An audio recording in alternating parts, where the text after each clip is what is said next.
There's quite a few movies that I've seen in my short time that I would classify as masterpieces. Knives Out, Everything Everywhere All at Once, Into the Spider-Verse, The Penguins of Madagascar. That wasn't a joke. But there's one movie in particular that I love, and practically nobody else even seems to know about. So now that I have this platform to express my opinions, I am making it my personal mission to spread the word about my personal favorite underrated film.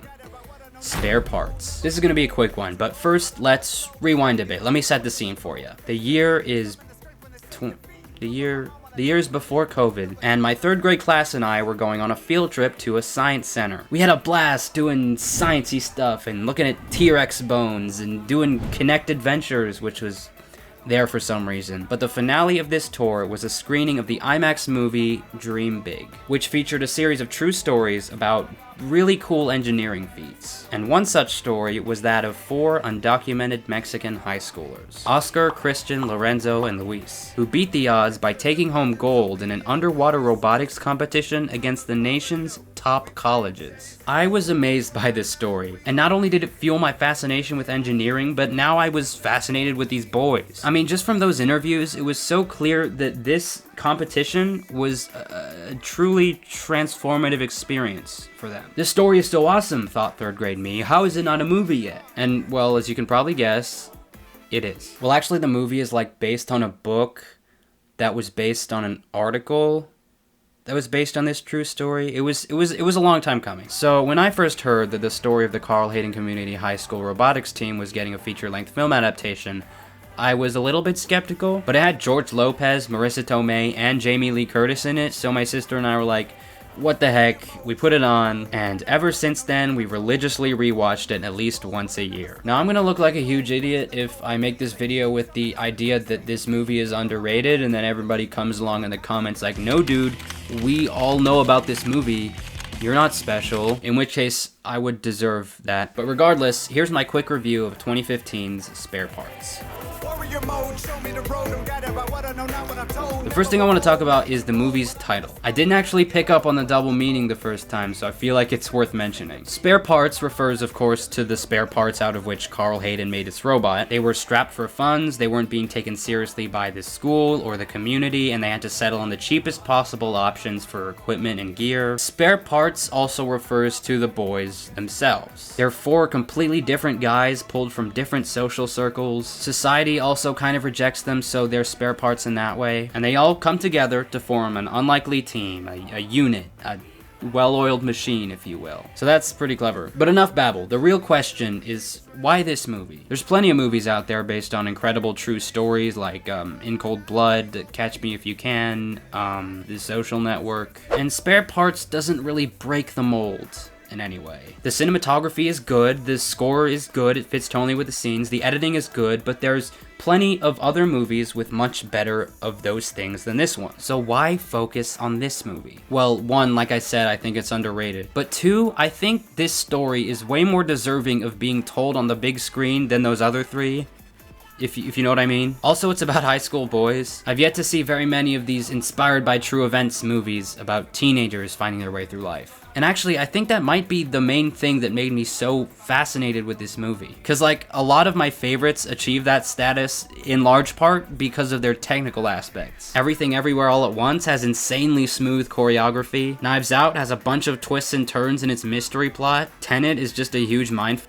But Spare Parts doesn't rely on anything except good writing, dialogue, and character development to keep my attention, which is hard to keep. I'm gonna be honest, if there's not explosions. Like, if your movie doesn't have at least one high-speed car chase, 1 out of 10, I'm sorry, there's nothing I can do. But I don't mean to make it sound like the technical aspects were just there and they didn't really contribute to the movie's success, because that's not the case at all. So I'm going to touch on them just so you know how well done this whole thing is. This movie features several montages, often with upbeat music that creates a unique aesthetic. I like how the movie's shot and edited. It has dynamic camera angles and creative scene transitions. It does an excellent job of establishing the space in which each scene takes takes place, whether that be by like panning down to a building or cutting between a bunch of different establishing shots. The director really understands how wide shots and close-ups are used to add to the feel of a scene. And there's this one recurring shot from above panning vertically that's only used during moments in the story where something disheartening needs to be emphasized, which I think is especially effective. Also, the dialogue is just the right amount of natural and subtle. Like, take this clip for instance.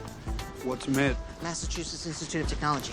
Oh. School full of hymns. See, if you blinked, you would have missed that little joke, but it's just the little things that really help to flesh out these characters. Also, because this movie's about building a robot, there's inevitably gonna be some, like, sciencey, techie talk. But even when they are explaining the technical stuff, you never feel like you're being exposition dumped. And they're cheap as hell. We can buy 4, and then we can hack off the poles. They're a lot larger. I mean, we need more metal to fill the frame. Says they gotta be metal. Yeah, all this stuff is just a part of any good movie, but I just want to emphasize the little things that are so hard to get right. But now let's get to the real meat of the movie. This movie just does a really good job of balancing the focus between the 4 boys and George Lopez, their teacher, who also grows as a result of being in this competition, and who is also 2 people in real life, which...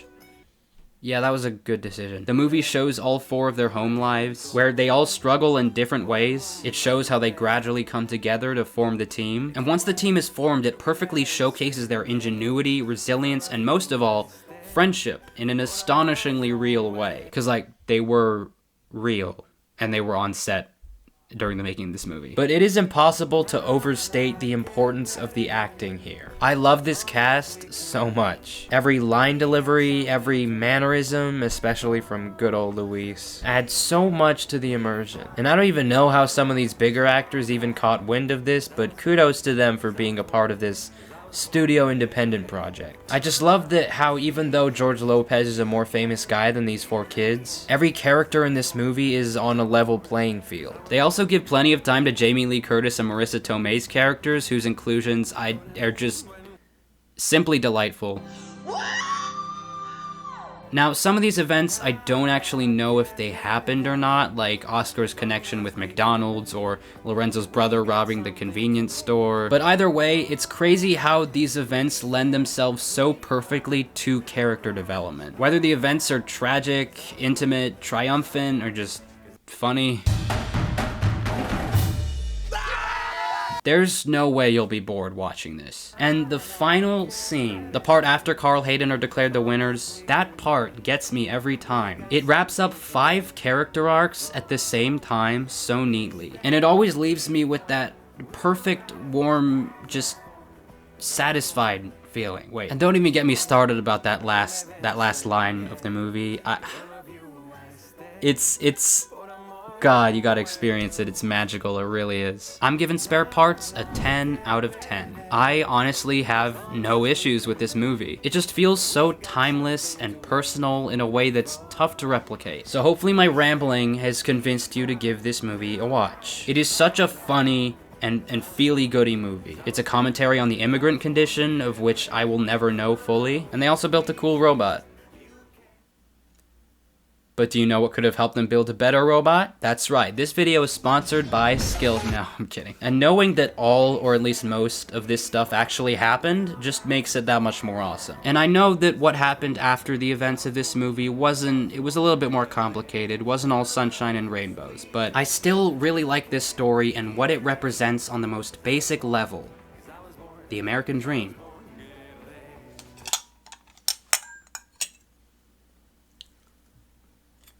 Lo que soy, and I was born guerrero, y como el viento voy por el mundo entero.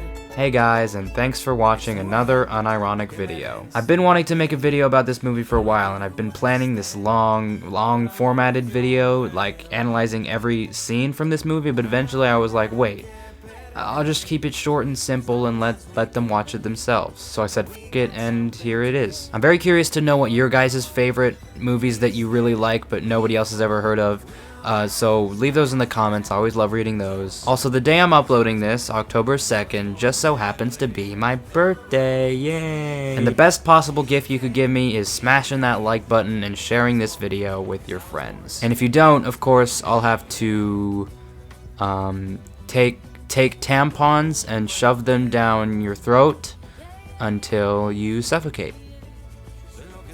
See ya.